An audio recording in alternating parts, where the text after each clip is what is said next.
So the premiere for Flash Season 7 aired last night, and I did an initial thoughts review of it. You guys can check that out up above. But this is just going to be the minor spoiler review. There are going to be some spoilers in here, so just keep that in mind. Hey everyone, SW Nation here, and welcome back to a brand new review here on the channel. I like to stop and take the time to review the Flash Season 7 premiere. Please know that everything that I will say in this video is just my very own opinion, and you are free to comment down below your opinion on the Flash Season 7 premiere, spoilers included. Also, after this week, I will be doing weekly reviews of Flash Season 7 on my Twitter. You guys can check that out in the link in the description, and also it's going to pop up on your screen right now. Like, comment, and subscribe, guys. And without further ado, let's just get right into this review.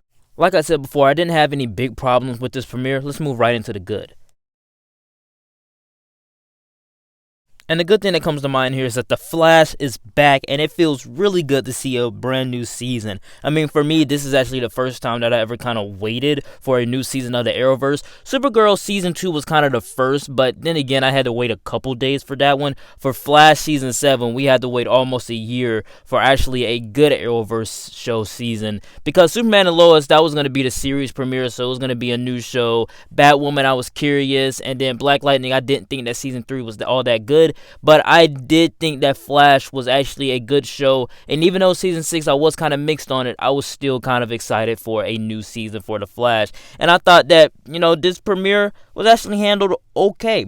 I like the sacrifice that Nash Wells made at the end because it feels like a redemption arc for his character, especially after he's the one that kind of caused crisis to happen and the destruction of the multiverse. So I like the fact that he gave him a little bit of a redemption there. It wasn't as emotional as they were going for, but in my opinion, I thought that, when Nash was switching through the different wells and you saw Harry and then you saw Sherlock and then you also saw HR, you kind of feel a little something there as you see all of the wells just slowly die away.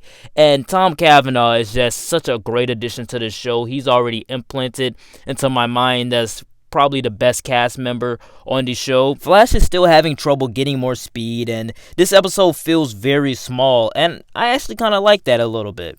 The characters inside of this episode all have something to do, and they play their parts perfectly well. And let's not forget about Flash's new nanotech helmet. I thought that helmet was actually pretty cool. It looked great to me. The episode feels like the season could be doing something interesting with this character, and I'm all for it. The main thing that I like is the fact that Iris is in a new dimension. Barry, since the Speed Force is dead, he can't really access the Speed Force anymore, so I don't know if he can still time travel or not with the artificial Speed Force, but in my opinion, I think that that's an interesting thing because it's actually up to his brains and actually his sheer willpower to get his wife back, and I think that that's a very interesting concept. Also, this show does pick up right where Season 6 left off, and that could be a good thing, but it also could be a bad thing. Let's move right into the mixed.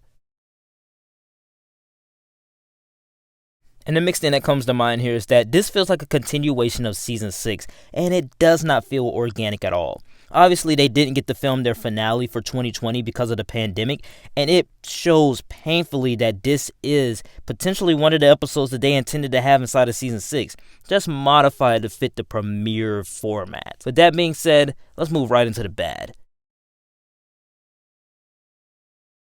And the bad thing that comes to mind here is that Iris's story arc inside of this episode wasn't that interesting to me. And the episode didn't really feel like a premiere. It just kind of felt like a continuation 1 year later from Season 6. And like I said, that could be a good thing, that could be a bad thing. It's a mix of both.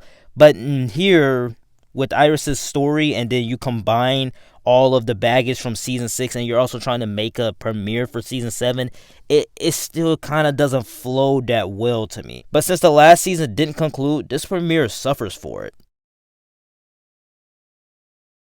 In conclusion, this premiere suffers from the pandemic, but I really think this season can actually be fun and interesting, especially with the story arc that they're going for with Flash and not even being fast enough to save his wife. Obviously, the first couple episodes of the season are more or less going to be a continuation of Season 6 instead of just Season 7 itself. I thought the premiere was okay. Not a lot of big negatives, also not a lot of positives. I just liked a few things in there. It was fine to me, and I just can't wait to see where this season can go.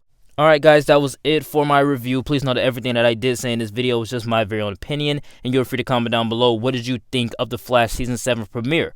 Like, comment, and subscribe, guys. Please don't forget to check out that playlist up above for everything Arrowverse related that I have on my channel. Also, you can check out my Twitter, where I am going to be doing Black Lightning, Batwoman, Wandavision, Falcon and the Winter Soldier, Superman and Lois, and also adding in Flash Season 7 reviews on my Twitter, so you guys can check that out over there.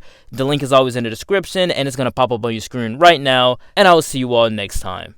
Peace.